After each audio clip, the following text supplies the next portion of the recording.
This is PBS.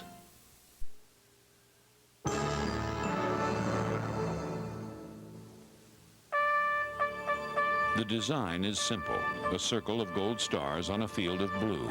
It stands for something many have dreamed of but never been able to achieve, a united Europe.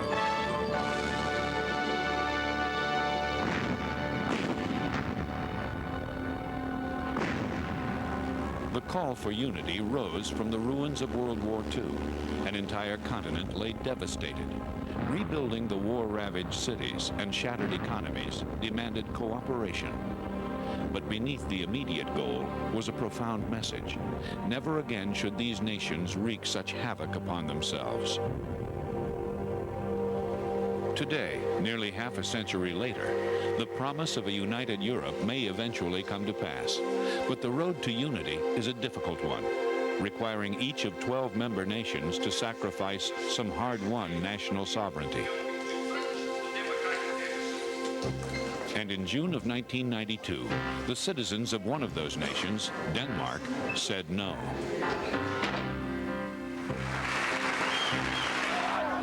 The Danes rejected the Maastricht Treaty. They had tired of politicians and bureaucrats deciding their future.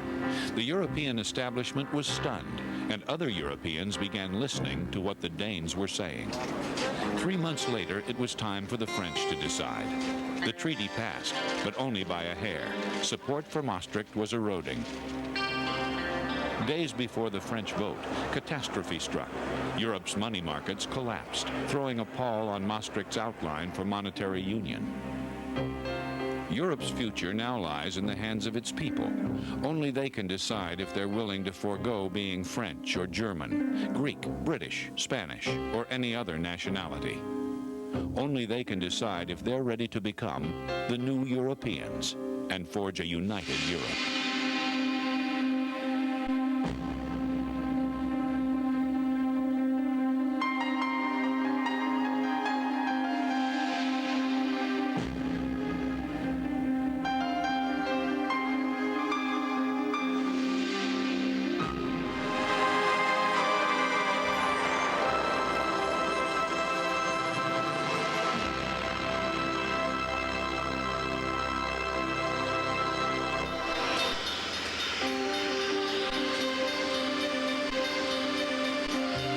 A symbol of the old Europe, and it was a train.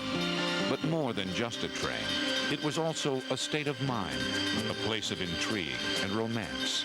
Mata Hari was one of its most famous passengers. So were Harry Houdini and the girls of the Folies Bergère. You dine on champagne and caviar in a cocoon of Lalique crystal, marquetry panels, and antique silver. Afternoon, madam. Afternoon, sir. If I could, yes, please. If I could take your name, please. That's cabin number 3. I'll be along shortly to set you in and take your passport. Okay, all right, madam. The Orient Express, probably the most famous train in history, travels across 4 languages and 5 currencies, through lands ruled by kings, queens, presidents, and prime ministers. It all started in 1883, when a Belgian banker dreamt of uniting all of Europe by rail. But the dream, like today's dream of unity, did not come quickly or easily. Is this all the luggage you have? That's all the train. Okay. If I could introduce myself, my name's Alistair. I'll be your cabin steward all the way to Venice. So if there's anything at all you need, just let me know by pressing the black button. Okay, 9 times out of 10 you'll catch me, so not to worry. If I could ask for your passport now, and if you could fill in the customs and the disembarkation form, and just leave them in the magazine and I'll get them ready. The journey toward a unified Europe has not been smooth. Diverse and often conflicting national interests usually stand in the way. So it was with the Orient Express, first rebuffed by Germany and France, who just fought a war, by Britain, who viewed it as competition to their profitable shipping lines, and by Russia, who didn't want Austria and Germany to gain easy rail access to Turkey. It was the King of the Belgians, Leopold II, related to most of the crowned heads of Europe, who convinced them all that uniting their capital cities was not such a bad idea. Today, little more than a century later, Belgium and its capital, Brussels, stand again at the forefront of unifying Europe, a city building for the future. Here is where the 12 nations of the European Council of Ministers gather together to forge this historic union. Brussels is being called the capital of the new Europe, a unified market of 350 million people with a combined gross national product of $4 trillion. Once united, it will be the most powerful commercial bloc in the world, the end of a process that began 500 years ago and 700 miles away in Venice.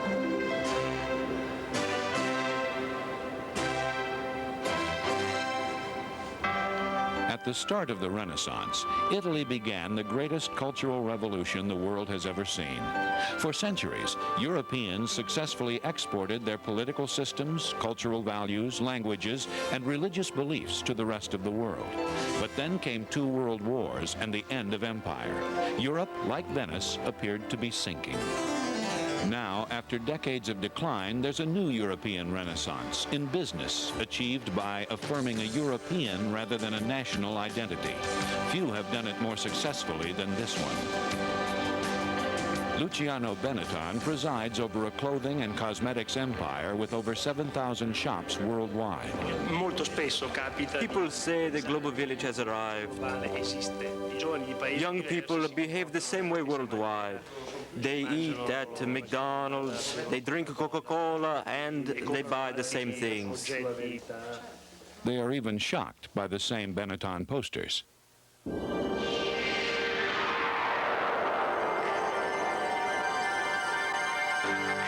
In a space-age underground showroom, Benetton fashion agents from around the world have gathered for a preview of the new collection. A family business, Giuliana Benetton supervises the creation of 5,000 new items each year.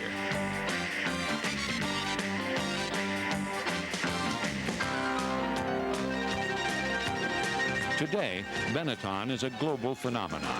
Success was achieved by looking outside Italy to neighbors in Europe.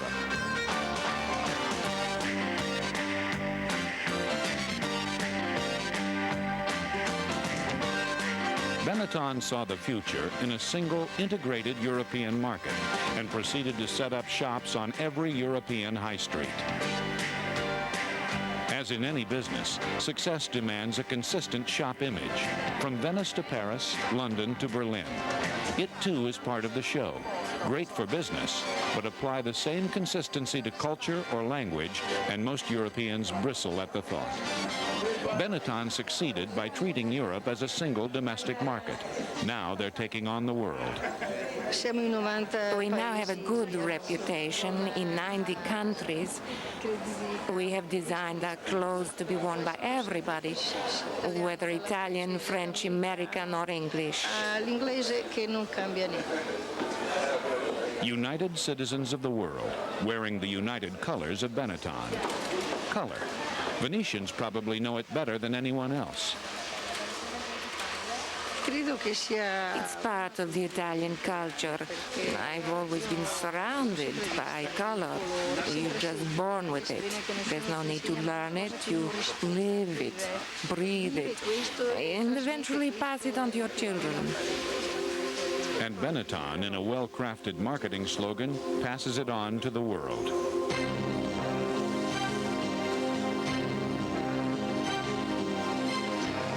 By capitalizing on Venetian expertise in color, Benetton has become a global fashion leader, and their competitors around the world took notice. This is the challenge to Europe and the threat to the US and Japan.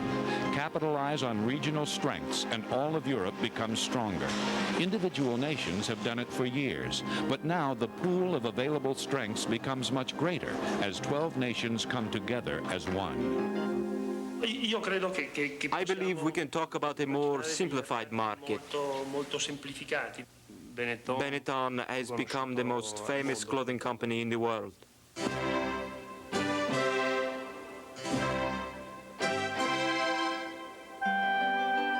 Venetian success in world trade is nothing new.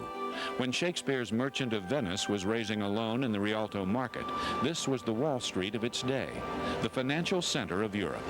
Their prosperity relied on trade with the East.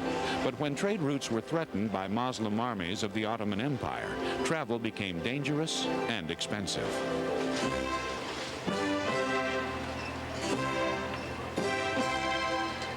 Faced with a trade embargo, Europe's only option was to look to the West if they were to protect their markets from collapse. And so the great European discoverers of the Columbus era set out to find new trading routes. The first discoverers came from Portugal. Magellan and Vasco da Gama put Portugal on the map in the latter half of the 15th century. For a brief moment, the country took on the leadership of Europe.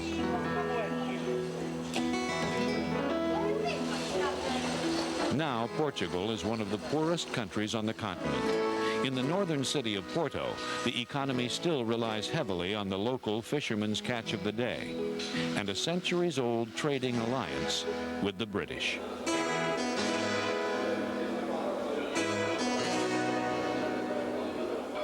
Every Wednesday for the past 200 years, the port shippers have met here for lunch.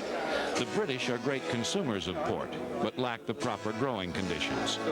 Porto's surrounding countryside is perfect for cultivating vineyards, so a multinational alliance was formed, a forerunner to the trading alliances of today.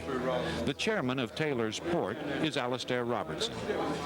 We feel very much part of the community of port, if you like, but a community here in Portugal, which is obviously Portuguese and British. Taking advantage of regional strengths for the greater good. Port was started by the British, and essentially it was a wine from Oporto shipped to Britain for a very long time. And so today it is a wine essentially European, but it is also shipped to America and around the world. I feel we are both British and Portuguese. We are what's now becoming the European is the new word. Well, we've been Europeans for a very long time in the Portuguese-English sense. Europeans are defined by their individual national characteristics.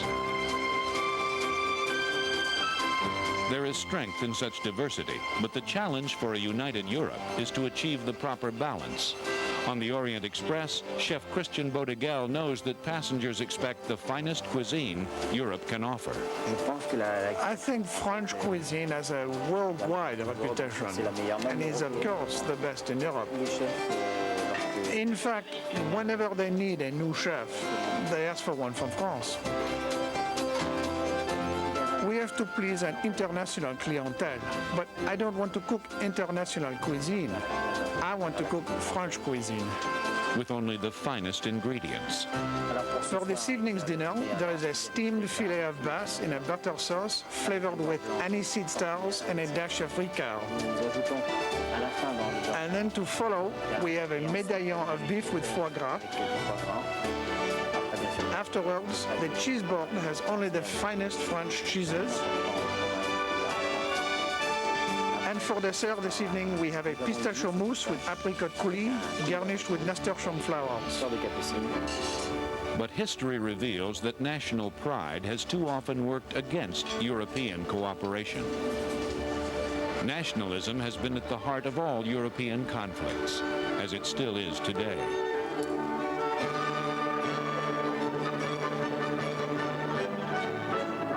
Century after century, all across the continent, periods of cultural brilliance have coincided with periods of horrific destruction.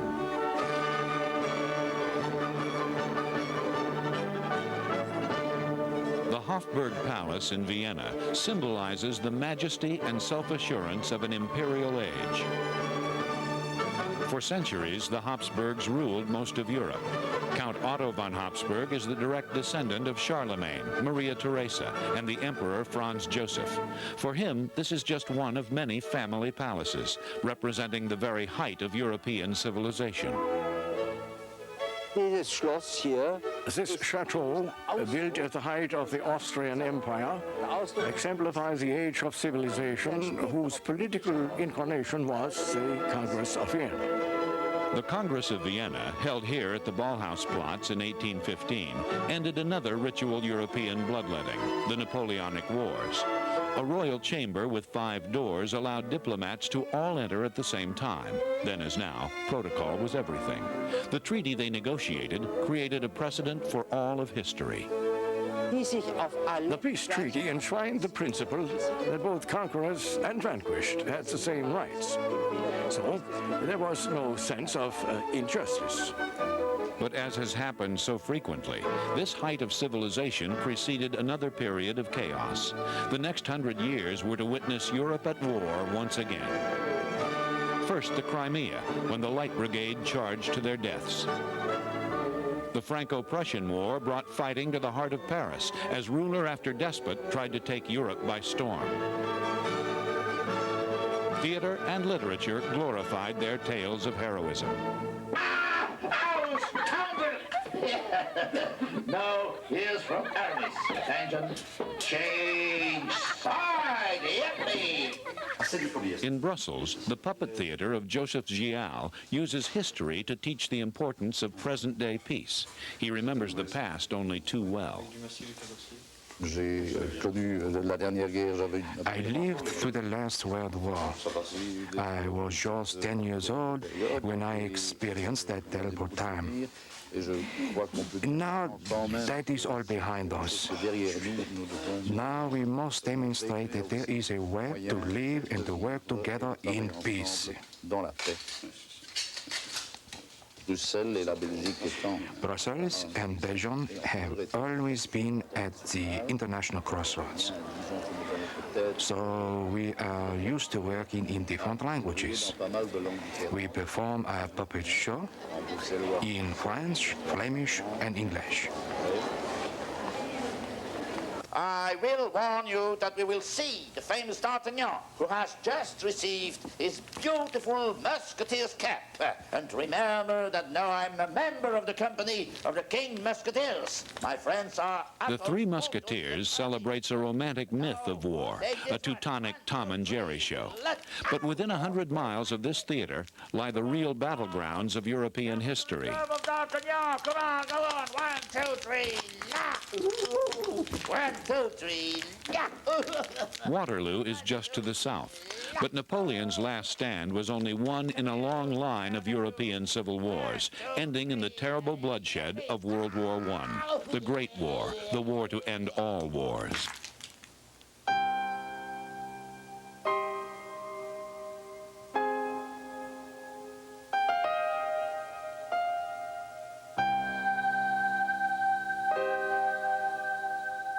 Today, in Bosnia-Herzegovina, ethnic conflict rages where World War I began, triggered by the assassination of yet another Habsburg, the Archduke Franz Ferdinand. 20 million people died. When Germany surrendered aboard a carriage from the Orient Express, the Allies demanded a humiliating surrender, thereby sowing the seeds for World War II.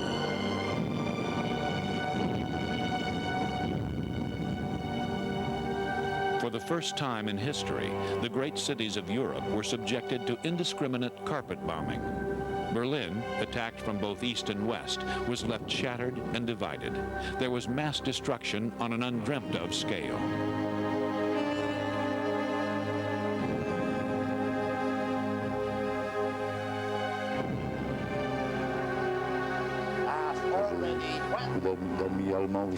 My many German friends said this could never happen again in Europe. A new era has begun. Brussels tells us now. And now we have to fight all together for Europe. All for one, one for all. If history was to ever stop repeating itself, Europe's leaders had to find a way to put aside past hatreds. Winston Churchill led the way. We cannot aim at anything less than the union of Europe as a whole. and we look forward with confidence to the day when that union will be achieved. A new spirit of cooperation was born, with victors and vanquished, France and Germany, leading the way. It started with an iron and coal federation to rebuild Europe's shattered heavy industry. Next, a common agricultural policy to guarantee a reliable supply of food in the post-war era. In 1958, the 6 countries of France, Germany, Italy, Holland, Belgium, and Luxembourg signed the landmark Treaty of Rome, formally establishing the European Community. Eventually, 6 others would also join. In an unprecedented action, 12 European powers agreed to give up a little national sovereignty to promote peace and encourage prosperity.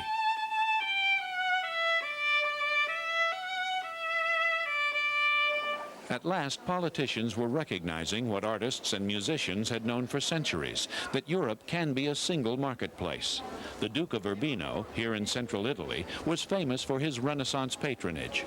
Today, the European Youth Orchestra has the community itself as patron. English violinist Ursula Gough is playing with the orchestra for the first time. Like her political counterparts, she arrives with preconceived notions about other countries, especially old enemies. I think everybody comes here with dare I say, a certain amount of prejudice. I think I probably expect the German to be slightly more staid and untrendy and very serious about what they did and what they thought, but I think the Germans are absolutely great.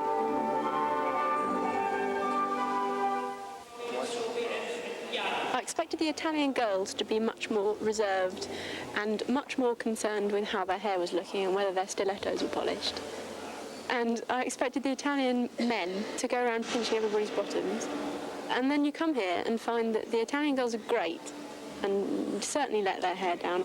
And the blokes are incredibly sort of sensitive and caring. They'll still suddenly declare I love the moon or something like that. The orchestra was founded by Joy Breyer, for whom music has no frontiers. Well, for me, it's a great dream. I felt that it was absolutely impossible for people to foresee a European economic community without a link amongst youth and certainly a cultural link. And I very strongly felt that the orchestra could produce really enlightened young Europeans for the future. Orchestra members are recruited from the best student musicians Europe has to offer, representing all of the 12 member nations in the European community. Most of them will go professional. Although all the students speak the language of music, they also speak 9 different languages. Communication is a problem. Rehearsals are conducted in English, but once outside the rehearsal hall, things can be difficult. You're going for a pizza? Pizza. I hate not being able to speak any languages. I think the English are hopeless, I think. It makes me feel awful. I hate it. And in the orchestra, basically everybody speaks English. But I have got the feeling that being in the European community, we do all have much more in common than I had ever thought. I found very similar interests and enthusiasms, and somehow we appreciate the same sort of things. I don't think I've ever been up. I think there really is something to be said for it, because for me it's made me think perhaps I could go and live somewhere in Europe. I'd never have thought that before, and I think that in itself is really valuable. The rediscovery of this shared heritage is at the very heart of the new European movement. I do think there is something as a distinct European identity, and I think that identity comes from our shared mutual heritage and our shared mutual culture.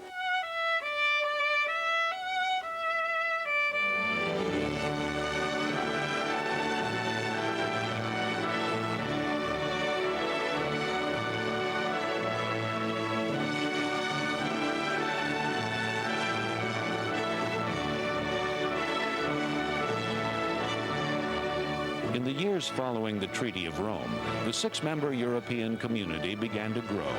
In the 1970s, Britain, Ireland, and Denmark were admitted. And then in 1985, Spain, Portugal, and Greece raised the number to 12. Recognition also grew as world leaders came to pay their respects to this new trading bloc. And Europeans themselves discovered that by acting in unison, they could become a powerful economic force, rivaling both North America and Japan. But despite such lofty political rhetoric, today, Ursula Gough still feels British first and European a distant second.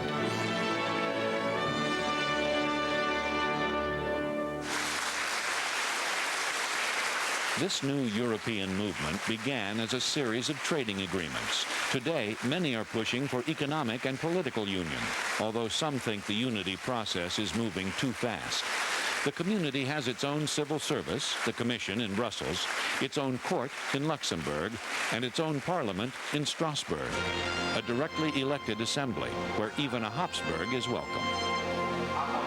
It is somehow logical that I find myself in the European Parliament, since my family has an ancient European tradition. Representing Britain, Lord Henry Plum is past president of the Parliament, a parliament with very limited powers. It has no authority to originate legislation nor to raise taxes.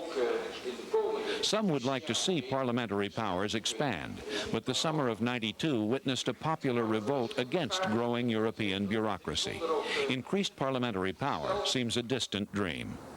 For now, parliamentarians spend most of their time debating in half-empty chambers or traveling to meetings with lobbyists, sometimes here in Strasbourg, sometimes in Brussels. All the committee work goes on in Brussels. There are 18 committees dealing with political affairs, economic and monetary affairs, environment, agriculture. What we'll say is, with the greatest respect to Europe, you have not got something that is demonstratively better at the moment. You are unlike... Lobbyists are a way of life in any government. Here, they fight for their national interests, interests often at odds with European objectives. I'm trying very hard to be as positive and European about it as I can. We're not just waving a Union Jack and saying, you know, oh, Europeans go away, we know better. That's the last attitude I wish to put over. The British have always been the most reluctant Europeans. An island nation, they are physically and often ideologically separated from continental Europe. Britain is Britain, and Europe is someplace else. At London's Royal Smithfield Show, Britain's annual agricultural trade fair, Lord Plum has a chance to meet his constituents. He was himself a farmer before entering politics. Farming and politics are inextricably linked in Europe, setting national rivalries into motion. In Britain, Lord Plum walks a political tightrope. A committed European, he was elected to promote British interests in Europe, knowing that many of his constituents want no part of political union. Having lost an empire, the British passionately cling to their national sovereignty. My lords, ladies and gentlemen, may we welcome Her Majesty Queen Elizabeth, the Queen Mother.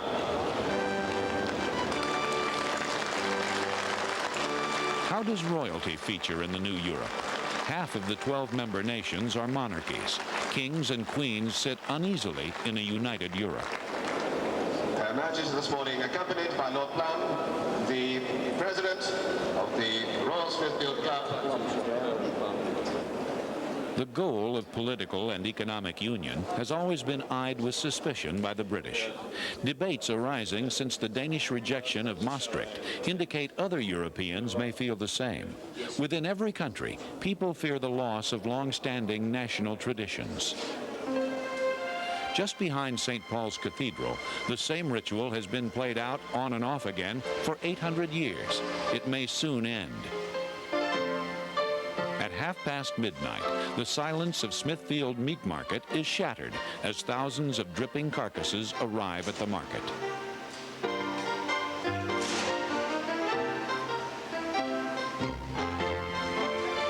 In this Dickensian world, a pullerback passes meat to a pitcher, who carries it to cutters and humpers.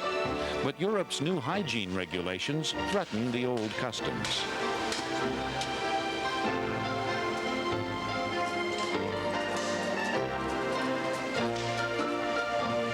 father and son shoulder a 360-pound half of beef in a gruesome game of pass the carcass. The rules haven't changed for generations. As dawn approaches, meat is delivered to waiting butchers by the bummeries. But life will never be quite the same for bummery Jack Passaway. It is history. I've had 52 years here, and at times, there's been times here when we worked hard, a lot harder than what we work today. But we enjoyed it better. Times are better. Now that's your lot. Mike, have you got any pork? You got any pork? You got any pork over there? The EEC has said it's got to be brought up to the hygiene conditions and be changed dramatically to how it is. You see those iron girders? Now on top of those iron girders, I tell you, you'll find a layer. It could be as much as a quarter of an inch thick of dust.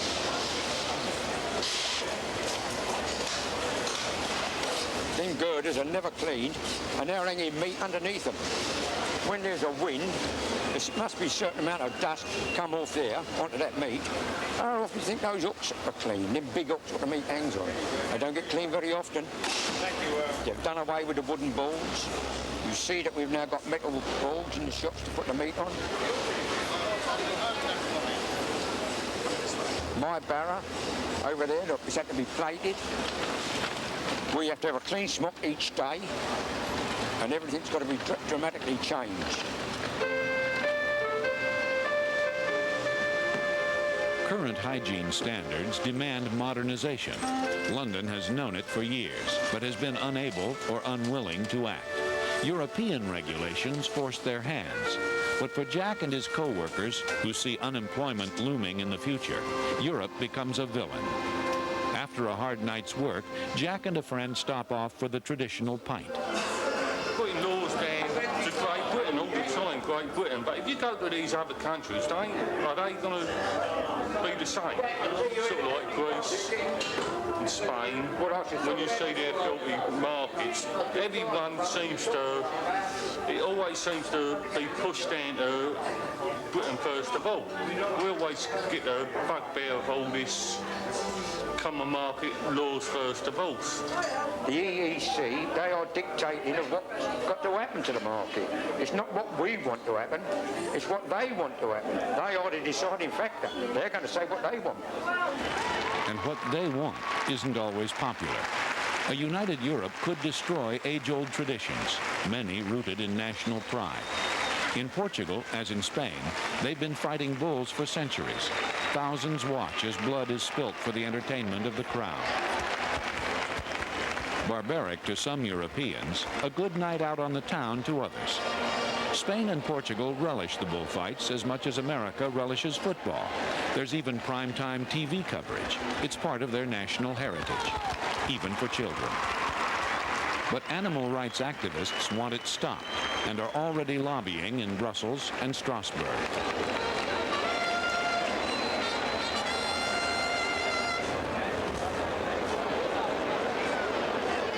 In Spain, they actually kill the bull. But in the Alentejo region of southern Portugal, the sport is a different one. Young men prove their virility in the most dangerous game in town. Grab the horns of a charging bull and hang on.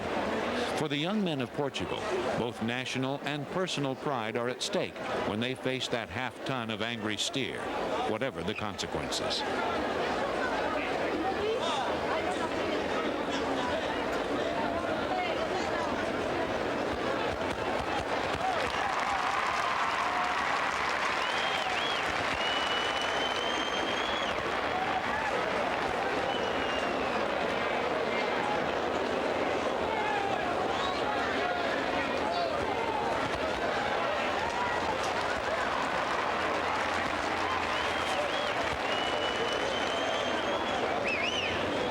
For the moment, bullfighting is so popular in Spain and Portugal, so embedded in national heritage, that the Eurocrats can't touch it, whatever their moral qualms. But those who want it banned will continue lobbying, and someday the rest of Europe may well say, stop. Spain, Portugal, and Greece are the most recent members of the community, and they have seen the fastest growth over the last decade. Nevertheless, many Portuguese are still living in the 19th century. Safeway has yet to come to the Alentejo.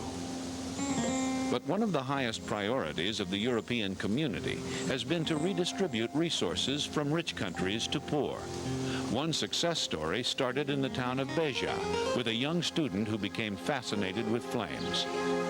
Now a professor of mechanical engineering in Lisbon, she received a research grant from Europe's Esprit high-tech R&D project after studying in Britain and Germany.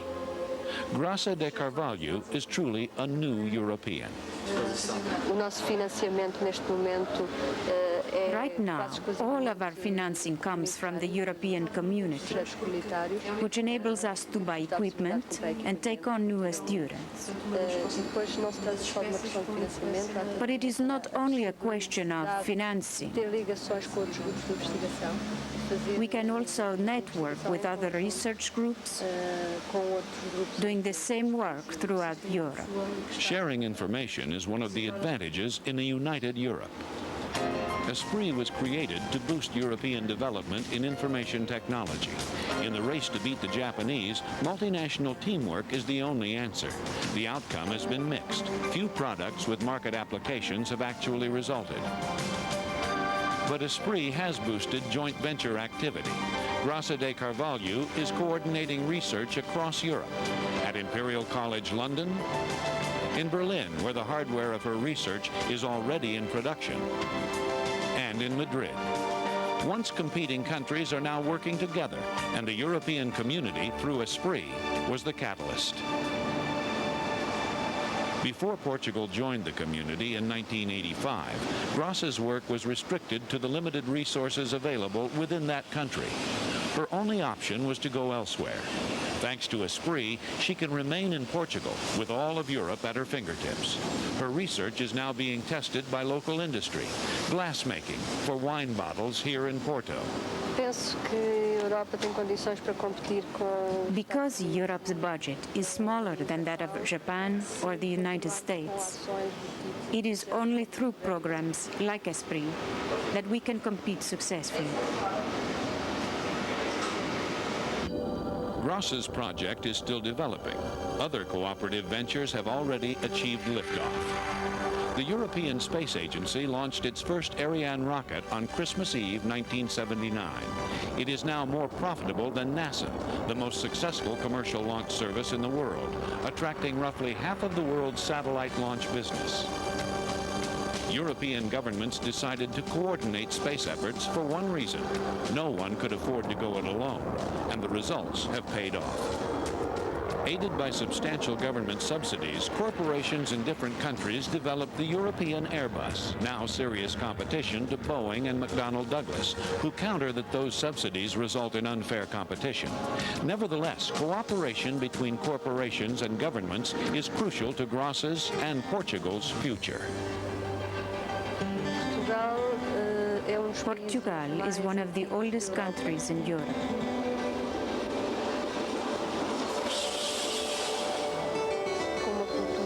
It has a rich culture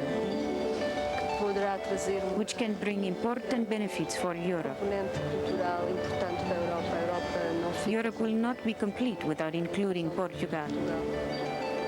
If Graça is looking forward to a European success, others look back to failure. This steel plant in Lorraine, France, has no future, nor does chief mechanic René Borsic.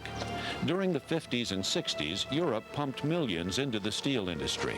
But the 70s oil crisis proved that Europe couldn't insulate itself from world recession. René spent 30 years in these factories, but he hasn't worked for the last 10. I was affected by the age limit, which was 50. And so in March of 1983, I had to leave my job. I had no choice.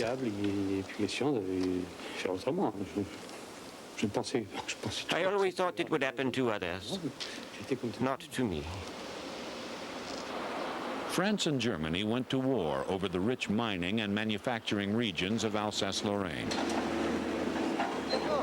Today's row is different. Je n'en sais rien, mais on prend beaucoup de choses en charge. Nous, on prend des bontés de milliers de personnes en charge. Il y a du fric.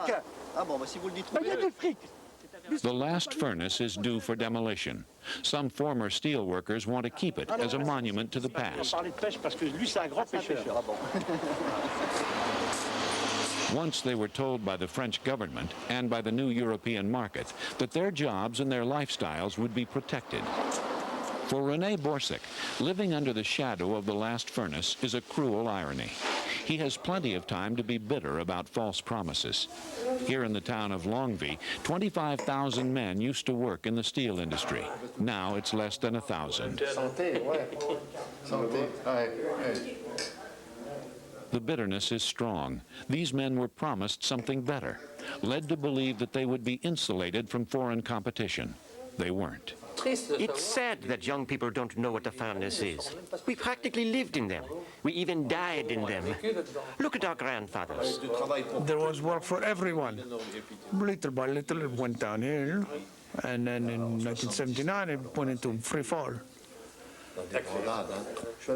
I went to pick up my stuff from the factory and there was no one around. No one. It was complete misery. After 40 years of service, working 10 to 12 hours per day, then kicked out like a dog. The demolition argument has also been lost. In Longwy's Valley of Industry, René explains the last rites to his son. They're demolishing everything there. It's all going to be blown up. Just the furnace there? No, all of it. You see, with the demolition of all these high furnaces, the last vestige of the iron and steel industry in Longwy is going to disappear.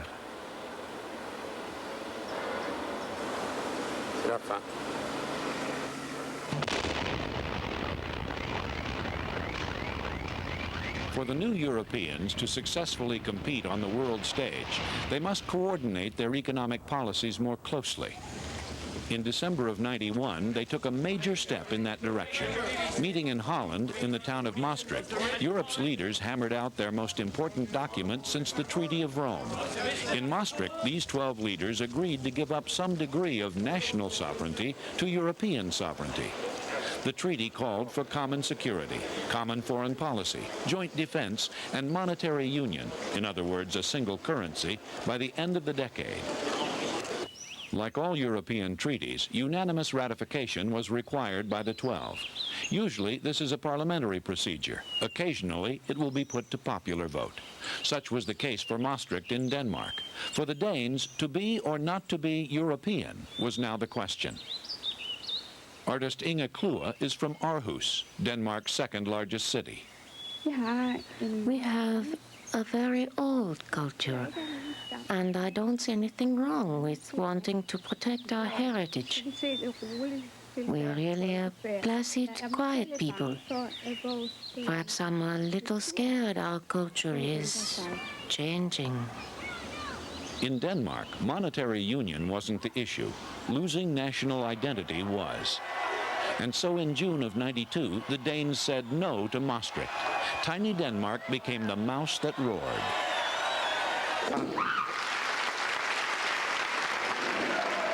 A fiercely democratic people, the Danes were saying no to their politicians, who campaigned hard, perhaps too hard, for approval.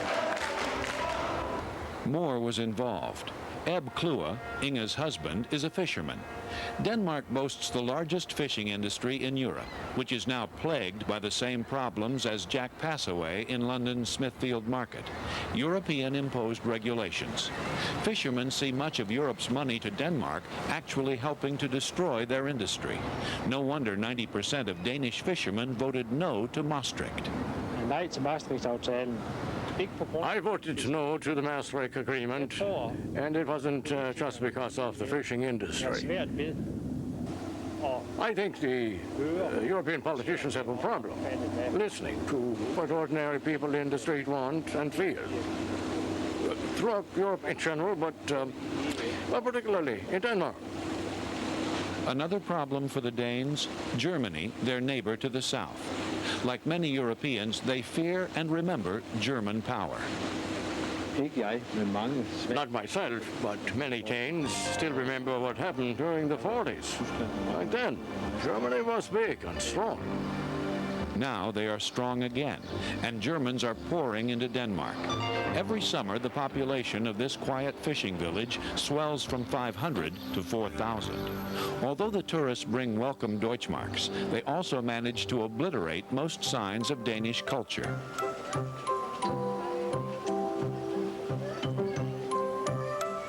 Plastic bricks and toy soldiers, that's what they come to see. Most Danes want more in their future than historical theme parks. In 1970, 1/5 of the population worked the land or the sea. Today, it's just 6%. Holiday cottages earn more money. Several years ago, the Danes fought hard to reclaim their environment and won. Now they're fighting to reclaim their culture and their heritage. But the true significance of the Danish vote was to engender democratic debate throughout Europe. For the Danes, the politicians had hijacked the agenda. I think other countries respect our no vote. It has started new discussions everywhere. Denmark is not a country of revolutionaries. Its people are staunch royalists, proud that their queen, Margrethe, represents 1,000 years of continuous tradition. Their message was simple. Our culture is unique, and if you don't listen to us, we'll go it alone. Europe's leaders were shaken, but still confident. Denmark was perceived as an anomaly, a solitary shooting star in the European firmament. There was some concern over Ireland voting just a few weeks later. Many Irish opposed the treaty, fearing that unity would weaken anti-abortion laws. But the vote was a solid yes, and Eurocrats left for summer vacation feeling optimistic. Only one other country put the treaty to popular vote, France. After the Danish rejection, President Mitterrand called for the vote in an effort to bolster support for Maastricht. Approval seemed certain. The French have always been very pro-European. But the Maastricht vote quickly turned into a referendum on the unpopular Mitterrand. By summer's end, the vote was too close to call. Europe's leaders were in shock. Suddenly, the entire future of a united Europe lay in the hands of French voters. They were mistaken. The future actually lay in the hands of currency speculators. 4 days before the French vote, currency markets went into a tailspin. Fearing that a no vote would destabilize weaker currencies, speculators quickly beat a path to the German mark. Europe's exchange rate mechanism, the ERM, came apart at the seams, and Italy, Britain, and Spain were forced to devalue their currencies. Maastricht's call for monetary union seemed doomed. France did approve the treaty, perhaps fearing the franc would suffer the same fate as the British pound. Mitterrand was redeemed, but full monetary union was not. Many blamed Germany, but Margaret Thatcher, a vocal opponent to union, felt Germany and Britain rightfully acted to protect national interests. For Madame Tussauds London manager Andrew Tainsley, the solution to 12 countries with 12 currencies seemed to be slipping away. It's a problem because dealing with the countries that I do, I mean, having the flat in London, living in France, working in Amsterdam, which means I have to travel through Belgium, I need currencies for all of those countries. You'll give me £30 of French francs. Andrew's problems are Europe's problems in miniature. First, there's the service charge. How much is the service fee? He's losing money already. £1.90. Okay, so I make a cheque for £31.90. While traveling from London to Amsterdam, there's shopping at sea in several different currencies. One solution, whether changing £5 or £5 million, is to let credit card companies sort it all out. But plastic isn't always practical. If you're driving through Belgium and you want to stop and go to the loo, a piece of plastic's not much good to you. In Amsterdam, if you go into a bar and you buy a beer, they're not going to take plastic. So the theory that plastic works is true. If you're buying a £50 meal or something like that, a lot of people will take plastic. But it's the small things in life that you need the change for. And unfortunately, it is the change that you always end up with pockets full of. And you've never got the right one in the right pocket at the right time. Can you give me £30 worth of guilders? Another exchange, another commission. Maastricht calls for replacing 12 national currencies with just one by the year 2000. The collapse of Europe's currency markets proved that isn't an easy task. Monetary union demands that all countries maintain relatively similar economic positions. Can they? Do they even want to? Take gasoline, for example. At the moment, wildly differing tax rates charged by various countries are disguised by the currency complications. Could I change £20 into Belgian francs, please? And telephones. Each country runs its own system with its own prices.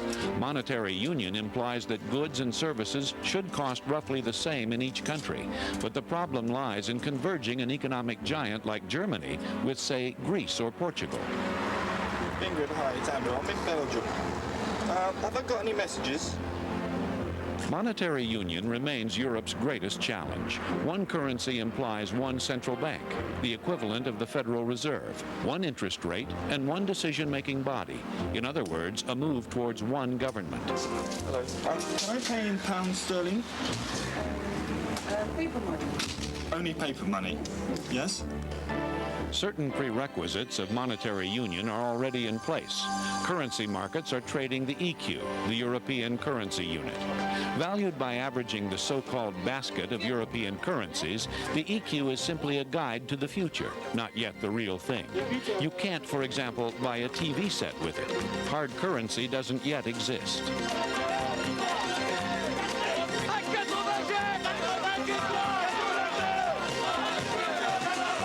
Even so, the EQ is already the standard for all of Europe's internal budgets, and the EQ bond market is thriving.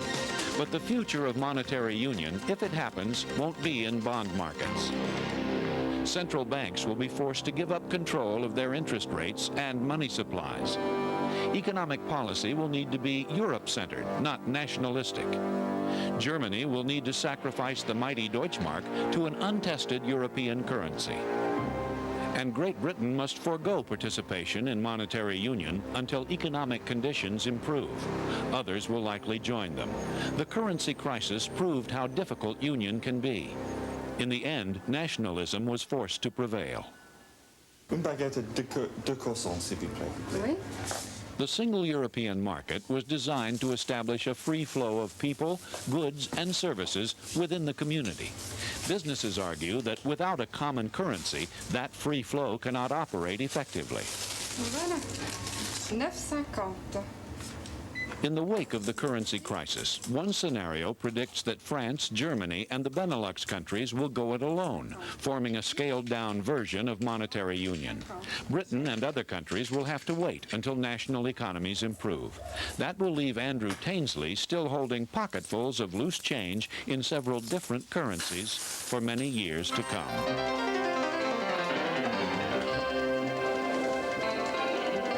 Back on the Orient Express, they provide the best service Europe can offer.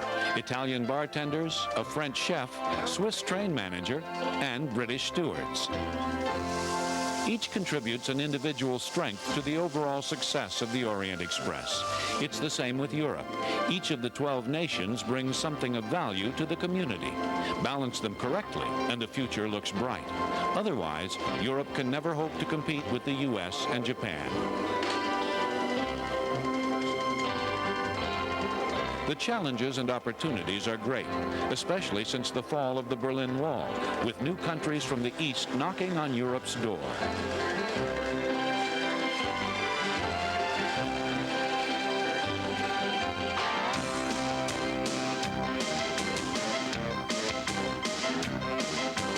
Back in Venice, Benetton's 92 collection is being unveiled to the world.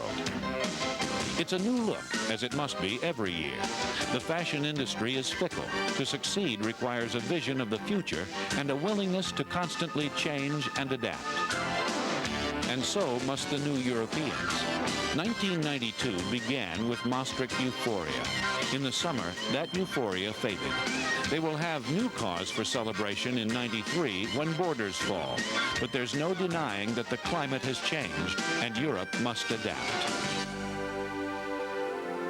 A new day is about to dawn for the new Europeans.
To order a video cassette of the New Europeans, call 1-800-858-8MPT.